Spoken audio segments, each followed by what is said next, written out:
जम्मू कश्मीर में शदीद एहतजाजी मुजाहिरों का सिलसिला शुरू हो चुका है। लाखों की तादाद में जम्मू कश्मीर के लोग सड़कों पर निकल आए हैं और अपने गम और गुस्से का इजहार करते हुए दिखाई दे रहे हैं। जैसा कि आप सब जानते हैं कि कल जिस तरह हिजबुल्लाह के चीफ नसरुल्लाह साहब को शहीद किया गया, कश्मीरी लड़कियों का कहना है कि एक हिजबुल्लाह को मारोगे हर घर से हिजबुल्लाह निकलेगा।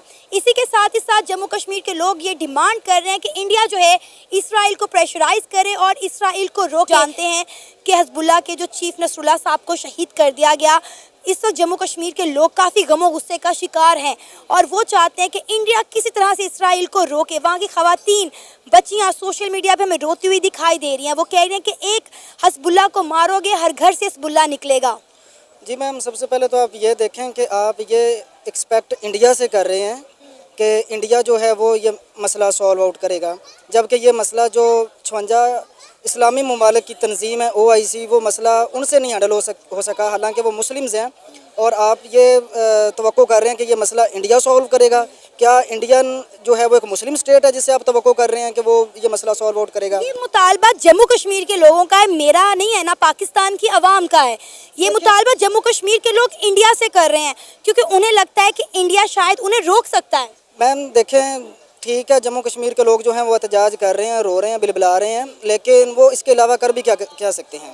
प्रोटेस्ट कर रहे हैं, उनको घर में बिठा दिया जाएगा। मैं कह रहा हूँ कि जो OIC है 57 कंट्रीज़ की एक तंजीम है, जब वो इस मसले को सॉल्व नहीं कर सकी तो कश्मीर के कहने पे इंडिया ये मसला हल कर देगा।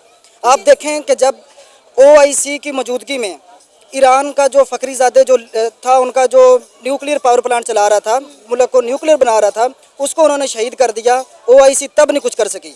उन्होंने कासिम सुलेमानी को शहीद किया और ट्रंप ने ओपन ऐलान किया कि हमने उसको शहीद किया है, तो इसके बावजूद OIC कुछ नहीं कर सकी। इसके बाद जो है इब्राहिम रईसी, उसको शहीद कर दिया गया। इसके अलावा इस्माइल हनिया को उसकी फैमिली समेत शहीद कर दिया गया। और अब करंटली आप देख लें, हसन नसरुल्लाह जो हिजबुल्लाह का लीडर है, उसको भी शहीद कर दिया गया है। तो ये तो इनके लीडर्स हैं। इसके बाद किन की बारी है? इनके बाद वो जाएंगे यमन में, और यमन में जो एक रेजिस्टेंस मूवमेंट है हौथी ट्राइब्स, उनके ऊपर अटैक करेंगे और उनको भी ख़त्म करेंगे। तो जब ये पूरे के मुल्कों के साथ इसराइल जो है वो पंगा ले रहा है, तो सारे के सारे मुल्क जो हैं उसके आगे लेटे हुए हैं। तो हम उनसे एक्सपेक्ट नहीं कर सकते कि वो ये मसला हल करें। तो क्या कश्मीर के कहने पे इंडिया ये मसला हल कर देगा? सर, इंडिया नहीं हल कर सकता, OIC नहीं हल कर पा रही, रशिया भी उनसे बात करके देख चुका है, फिर उन्हें इसराइल को कौन रोकेगा? क्योंकि डेफिनेटली जिस तरह इसराइल करता हुआ आ रहा है, गजा में जो कुछ कर रहा है, और अभी भी इसराइल रुकने का नाम नहीं ले रहा। कश्मीरियों को डर है कि कहीं आगे उनके सुप्रीम लीडर को भी इसी तरह शहीद ना कर दिया जाए, इसलिए वो अपना एहतजाज रिकॉर्ड करवा रहे हैं, सड़कों पर निकल आए हैं। आज आप पाकिस्तान में देखें कितनी बड़ी तादाद में एहतजाज रिकॉर्ड। जम्मू कश्मीर में इस समय कुछ लोग इस कारण धरने पर बैठे हुए हैं क्योंकि इजराइल ने हिजबुल्लाह के जो चीफ है नसरुल्लाह को मार दिया है। और ये खबर जब दुनिया में तेज़ी से फैला तो जम्मू कश्मीर में लोग पागल हुए। और जम्मू कश्मीर के साथ साथ दुनिया के ऐसे कई देश जहाँ पर इस्लाम धर्म को मानने वाले हैं और ख़ासकर शिया को मानने वाले, वहाँ पे लोग पागल हुए पड़े हैं और दुनिया में धरने प्रदर्शन पर लगे हुए हैं। दुनिया के जिस कोने पर हैं वो वहीं पर धरना प्रदर्शन में लगे हुए हैं। अब उनको ये डर सता रहा है कि कहीं इनके एक लीडर को मार दिया गया है और कहीं बाद में ऐसा ना हो कि इनके कई प्रमुख लीडर को और भी मार दिया जाए। यही डर है भारत में भी।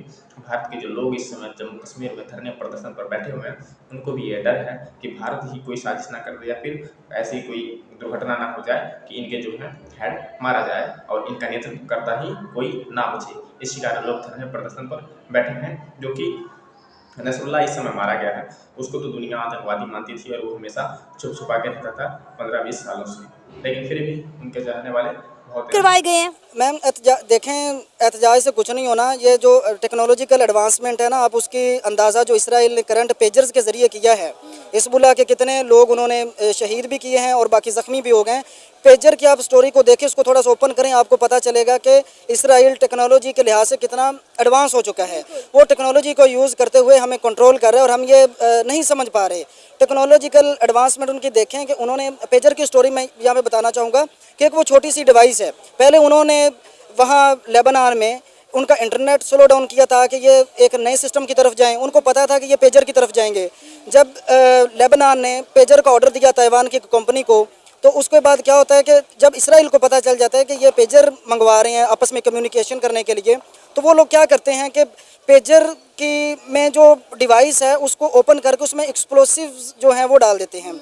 तो जब वो ऑर्डर लेबनान के पास पहुंचता है और पेजर्स जो हैं वो उनके जो लोग हैं उनमें तकसीम होता है, तो कुछ दिनों के बाद जब वो एक्टिव हो जाता है तो उसके बाद साइबर अटैक करके पेजर से अटैक करवा दिया जाता है, जिसकी बदौलत जो काफ़ी सारे लोग हैं वो शहीद भी हो जाते हैं और ज़ख्मी भी हो जाते हैं। तो आप यहाँ से उनकी टेक्नोलॉजिकल एडवांसमेंट देख सकते हैं कि उनकी पंजे कितने मजबूत हैं, वो मुस्लिम उम्मा के अंदर कितना अंदर तक जा चुके हैं, और हम जो मजम्मत पे मजम्मत करते आ रहे हैं।